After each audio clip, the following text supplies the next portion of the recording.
নির্বাচনকে সামনে রেখে রাজনীতির মাঠে নিজেদের শক্তি দেখাতে চায় বাংলাদেশ জামায়াতে ইসলামী। তাই পুরো সক্ষমতা নিয়ে জাতীয় সমাবেশের মধ্য দিয়ে এবার মাঠে নামছে দলটি, যেখানে দলের পক্ষ থেকে নেতাকর্মী ও জনগণের উদ্দেশ্যে দেওয়া হবে নতুন বার্তা।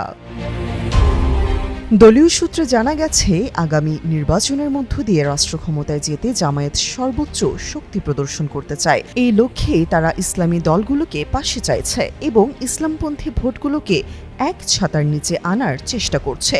একই সঙ্গে অমুসলিম ভোটারদের গুরুত্ব জামায়াতের পরিকল্পনার অংশ।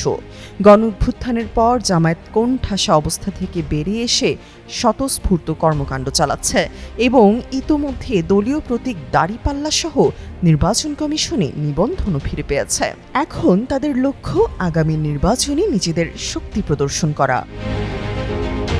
জামায়াতের সহকারী সেক্রেটারি জেনারেল অ্যাডভোকেট এহসানুল মাহবুব জুবায়ের জানিয়েছেন, ৭ দফা দাবিকে সামনে রেখেই ১৯ জুলাই দুপুর ২টায় সোহরাওয়ার্দী উদ্যানে সমাবেশের কার্যক্রম শুরু হবে।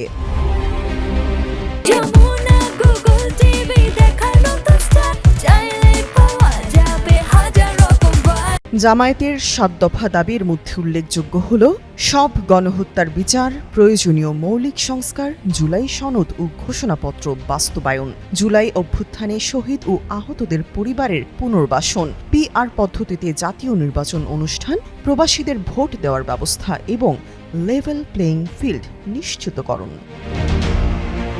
দলটির নেতারা জানাচ্ছেন, জাতীয় নির্বাচনের সময়সীমা যতই এগিয়ে আসছে, রাজনৈতিক দলগুলোর নির্বাচনী প্রস্তুতি ততই বাড়ছে।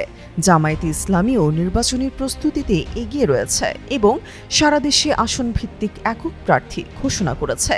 এসব সম্ভাব্য প্রার্থী এখন চতুর্মুখী তৎপরতায় ব্যস্ত। তামান্না তাবাসসুম, যুগান্তর নিউজ।